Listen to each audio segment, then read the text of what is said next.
Bonjour, petite conférence version courte sur le Lean Accounting qu'on appelle aussi parfois Value Stream Costing par Marc Gilson. Je commence par une définition. Lean Accounting est la technique qui permet à la finance de soutenir le Lean Manufacturing. Donc c'est vraiment étroitement lié au Lean Manufacturing. Le système traditionnel des coûts standards est valable pour la production de masse, mais n'est pas compatible avec la gestion en flux que promeut le Lean Manufacturing. Et ça, c'est un point important. Il y a vraiment une opposition entre production de masse d'un côté et gestion en flux de l'autre. Et donc, le système traditionnel des coûts standards n'est pas en adéquation avec la gestion en flux qu'on trouve de plus en plus souvent dans les industries. Je commence par un compte d'exploitation classique qu'on trouve dans la plupart des industries, un peu sous forme américaine, mais en français c'est souvent très très semblable. Donc la forme est la suivante, vous avez le revenu, après le coût avec en dessous le coût des produits, en coût complet généralement, et donc la marge standard. Et puis en dessous, il y a tous les ajustements, les variances, l'absorption, et on en dégage donc la marge corrigée, marge standard corrigée par tous les ajustements. Après, vous avez tous les coûts fixes indirects, et enfin le profit opérationnel. Généralement, tout ça, c'est peu ou pas compris par les collaborateurs, parce que déjà à dessein, j'ai mis 2 années différentes. Ligne à ligne, généralement, c'est pas comparable. Vous ne pouvez pas comparer une variance d'une année avec la variance d'une autre année. Pourquoi? Parce qu'entre-temps, les standards ont changé, toutes les hypothèses derrière ont changé, donc même si c'est un système qui est utilisé dans beaucoup d'industries, ligne à ligne, c'est absolument pas comparable. C'est comparable par contre si vous comparez les résultats avec le budget, parce que généralement le budget est en adéquation avec les standards utilisés dans la même année. Mais d'une année sur l'autre, c'est pas du tout comparable, y compris la marge standard, et ça redevient comparable au niveau de la grosse margin. Donc voilà, on utilise souvent un système qui est quand même un petit peu curieux. Ensuite, les standards sont faux. Ça, on entend souvent dire. Vous me direz, on sait ça, il ne faut pas que ce soit trop faux, mais ils sont quand même globalement assez faux, et nos raisonnements sont souvent reliés à ça. J'ai un petit exemple. En fait, c'est un produit A, un produit B qui passent sur la même ligne de production avec 4 étapes. Quel que ce soit produit A ou produit B, le rendement est de 10 articles par heure. Vous pouvez remarquer que pour le produit A et le produit B, le nombre de minutes passées à chaque étape sont différents. Si on fait un calcul au niveau Lean Accounting, en fait il est là, c'est-à-dire que le coût A et le coût B est le même. Pourquoi? Parce qu'il y en a 10 qui sortent à l'heure. Vous prenez le coût des matières premières ou des composants, en l'occurrence 42 $, on suppose que ce sont les mêmes composants. Et vous prenez les coûts directs de production et indirects liés à la cellule, en l'occurrence 580 $ de l'heure, divisé par 10, pourquoi? Parce que c'est lié au goulot d'étranglement. Donc vous obtenez 100 $. Ça, c'est le coût réel dans la forme Lean Accounting et dans la forme logique. Que donnent les coûts standards? Automatiquement, vous avez un coût standard qui est différent pour produit A et produit B. Pourquoi? Parce que dans les systèmes de coûts standards, en fait, on prend le temps qui est passé sur chaque minute. Et comme c'est différent, on multiplie par le taux horaire standard utilisé. Et donc, du coup, on a un coût différent. Donc, vous voyez bien que par rapport aux 100 $, pour le produit A, on est à 90 $, et le produit B est à peu près 110 $. Sachant que de façon tout à fait objective, c'est le même coût. Pourquoi? Parce que le produit A qui passe moins de temps sur les cellules, entre les stades de production, bah, il est en attente, donc il n'y a pas de gain de coût hein, par rapport au produit B.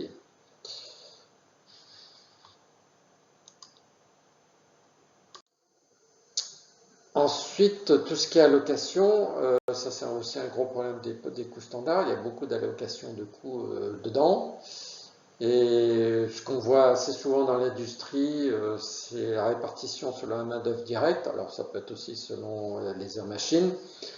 Mais peu importe, en fait, quand le système des coûts standards a été créé, donc il y a une centaine d'années, on avait à peu près la répartition des coûts suivante. C'est-à-dire que tout ce qui était matières premières composants, ça représentait 30% du coût total. Main-d'œuvre directe de l'ordre de 60% et les frais généraux de l'ordre de 10%. Je parle des frais généraux de production. Et donc le ratio frais généraux sur main-d'œuvre directe était de 0,17. Aujourd'hui, on est un peu près dans cette proportion-là. Matières premières composants entre 50 et 60%, main-d'œuvre directe 10%, frais généraux de production 30%. Et là, on a un ratio entre frais généraux et main-d'œuvre directe de 3. Donc vous voyez, on est passé de 0,17 à 3. Autant les coûts standards pouvaient avoir du sens il y a un siècle, parce qu'effectivement, on avait une partie main-d'œuvre directe assez importante, et en plus on était en période où il y avait vraiment de la production de masse. Autant aujourd'hui on est beaucoup plus souvent en flux et la main-d'œuvre directe est beaucoup plus restreinte. Donc le système des coûts standards a beaucoup moins de sens aujourd'hui. J'en viens à l'entreprise Lean elle-même. Donc l'idée c'est de créer une organisation en value stream. Parce que l'organisation département, qui est donc l'organisation qu'on rencontre le plus souvent, ne permet pas de voir le flux donc de la commande client à la livraison. Tout est en silo quelque part. Donc l'organisation Value Stream permet une claire responsabilité sur l'amélioration continue, la croissance du chiffre d'affaires, la profitabilité, le cash flow. En fait, c'est un peu comme si on découpait l'usine en mini-usines, indépendantes les unes des autres.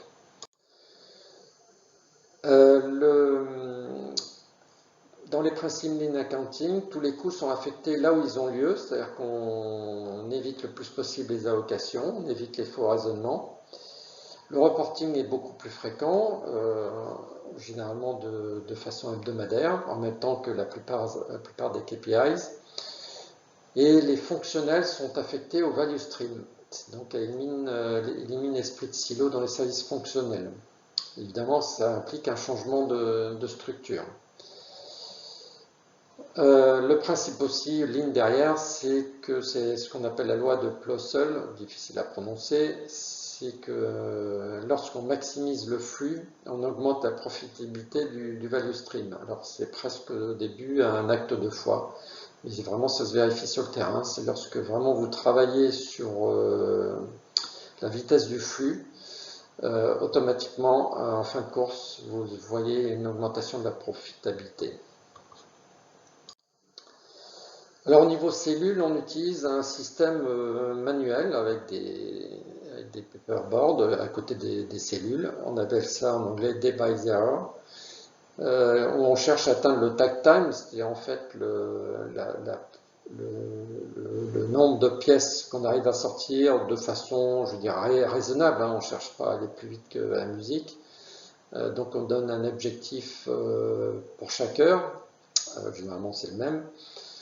Et à la fin de chaque heure, on met à côté le résultat réel. Alors, on peut calculer le cumul de la journée à côté et il y a une colonne où on met l'écart et l'écart cumulé. Et s'il y a des soucis, on peut mettre des commentaires relatifs aux soucis.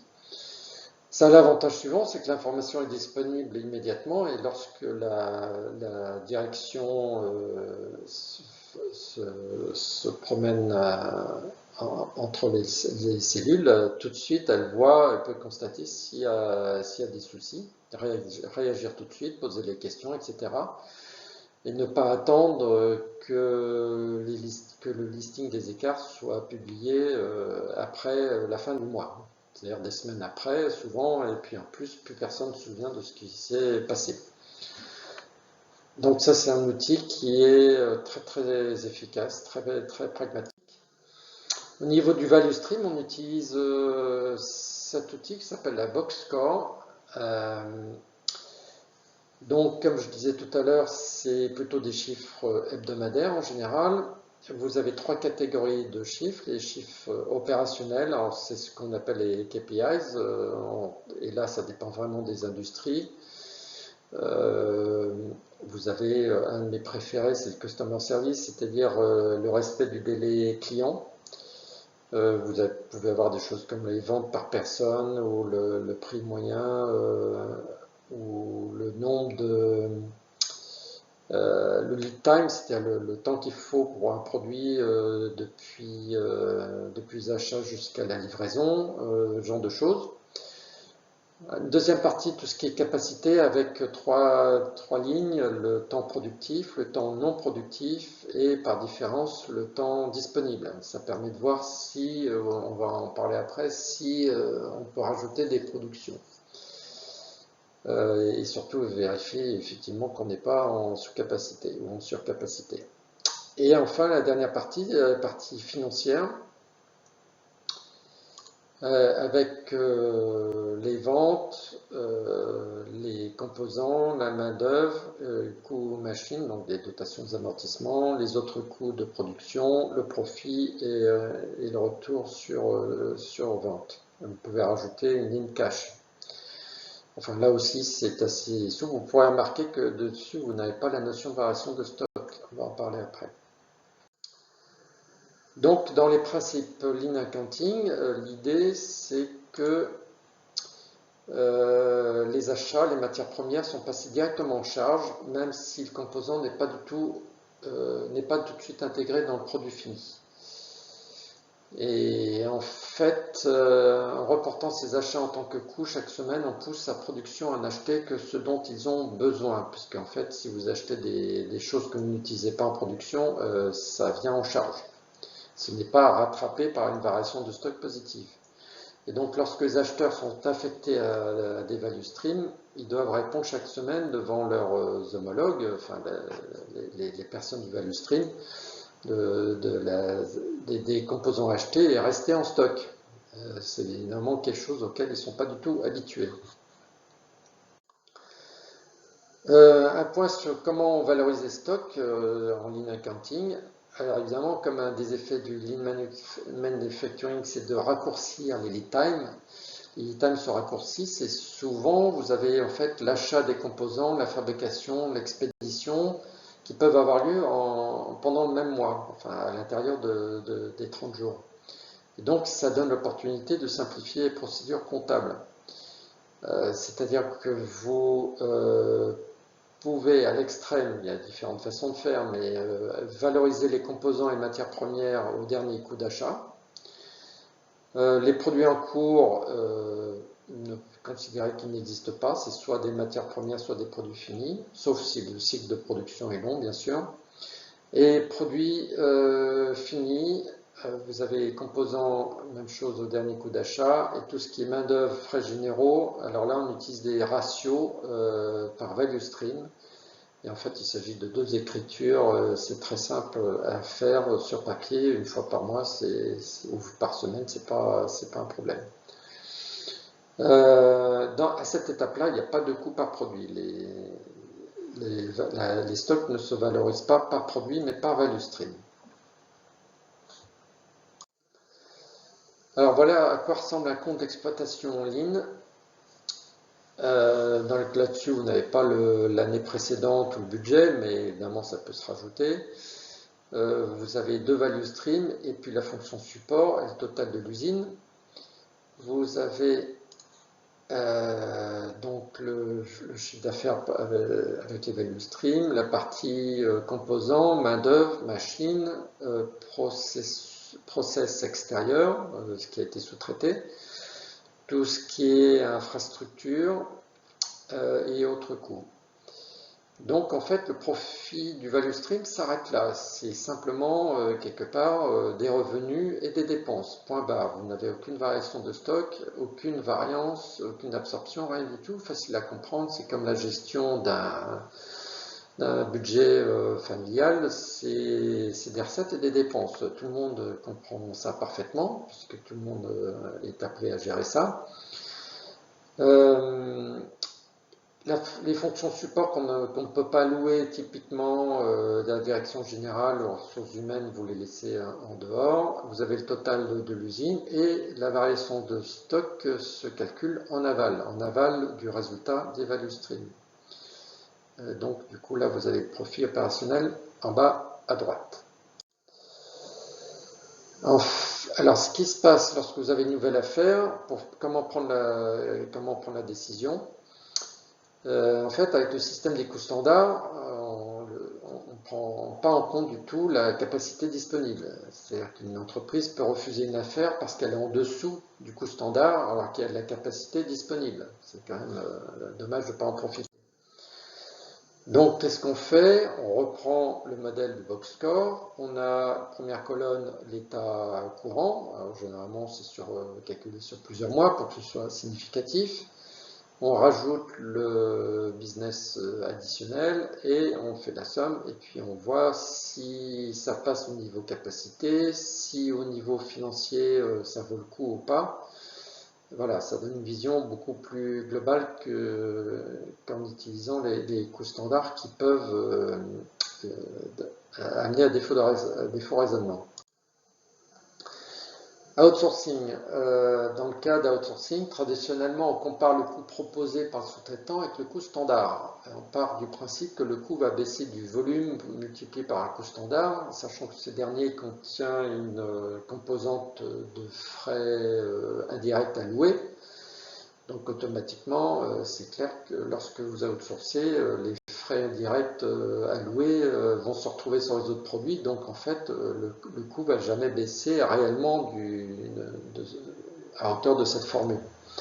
Donc c'est complètement, cette façon de faire est fausse. Et il vaut mieux, même chose dans lean accounting, vous ressortez la box score, toujours avec ces trois composantes. Vous avez l'état courant première colonne et avec les trois possibilités, soit en faisant le produit en interne, donc ça modifie l'état courant, soit en outsourçant en Asie, les cas que j'ai vécu, soit en outsourçant localement. Et en fait, dans cet exemple, c'est qu'effectivement, outsourcer en Asie, a priori, si vous regardez que les chiffres financiers, c'est la solution la plus intéressante. En termes de capacité, ça passe, mais par contre, vous avez une dégradation au niveau du customer service, au niveau de l'inventaire et au niveau de la qualité. Donc là, il faut réfléchir quand même à 3 fois. Ensuite, il y a une technique qu'on appelle le target costing. Même chose, c'est dans l'idée à la limite, de ne plus faire de budget détaillé et de se fixer des targets basés sur le box score. Alors, pas forcément des targets sur toutes les lignes, mais des targets sur certains KPIs qui sont importantes. Moi, j'ai beaucoup connu un target très focalisé sur le customer service, sur le respect du délai du client, qui a amené beaucoup de choses très positives et en fin de compte amène une certaine profitabilité. Des targets en capacité et en finance. Il ne faut pas utiliser trop de targets en fait. L'idée c'est d'en choisir quelques-uns et après de décliner les plans d'action pour y arriver. Au niveau de l'ERP, à l'intérieur de l'usine, le lean accounting permet de limiter les transactions aux quantités. Les valeurs ne sont plus nécessaires, donc ça simplifie énormément le nombre de transactions. Par contre, évidemment, vous êtes obligé de garder la valorisation des transactions avec tout ce qui est en contact avec l'extérieur, donc tout ce qui est achat, matières premières, composants, et au niveau facturation client, bien sûr. La mise en place, alors prérequis, production en cellules selon les principes Lean, avec la mise en place des Kanban, management visuel, etc. Deuxième étape, il faut identifier les value streams. Ça peut entraîner une réorganisation des cellules. Il faut démarrer par un value stream pilote, en choisir un, avec le développement de la box score, tout en gardant le système des coûts standards opérationnels, bien sûr. Et après, l'étape suivante, c'est de démarrer les autres value streams. Alors ça, je dirais que c'est presque l'étape la plus facile parce qu'en fait, quand les autres value streams voient comment ça se passe dans le value stream pilote, vous n'avez pas besoin d'un bon vendeur, hein, ça se vend tout seul. C'est tellement plus efficace et beaucoup plus participatif que ça se vend, ça se vend vraiment tout seul. Et en fin de compte, quand tout a démarré et que ça fonctionne bien, vous pouvez arrêter le système des coûts standards. Conformité, le Lean Accounting est complètement conforme aux normes comptables habituelles, à commencer par les US GAAP que j'ai bien connus et les IFRS qui sont prépondérantes en Europe, et puis Swiss GAAP aussi, puisque j'ai eu la chance aussi de travailler en Suisse. Un petit exemple de success story qui est très très connu, c'est à Hartford dans le Connecticut. En fait, c'est une entreprise qui a eu une amélioration drastique de ses résultats, de son efficacité grâce aux techniques Lean Manufacturing et Lean Accounting. Alors, évidemment, difficile de différencier ce qui est dû au Lean Manufacturing de ce qui est dû au Lean Accounting, mais bon, c'est un ensemble. Ça a commencé au début des années 90, et donc en 10 ans, le chiffre d'affaires est passé de 100 millions à 400 millions sur un marché à faible croissance. Donc c'était pas du tout dû à un marché en explosion, c'était complètement stable, donc avec des prix stables. Et l'effectif est resté à peu près constant aussi. Et la valeur de l'entreprise est passée de 30 millions au début des années 90 à 770 millions, qui donc était le prix de vente à Legrand en 2000. Donc vraiment une transformation drastique. En résumé, le reporting est simplifié, c'est facilement compréhensible par les opérationnels et a lieu plus fréquemment, chaque semaine. Ne comprend pas d'allocation ou très peu, tient compte des capacités disponibles, ce qui est important, ce qui évite de faux raisonnements, s'affranchit de l'impact du stock, en tout cas au niveau du value stream.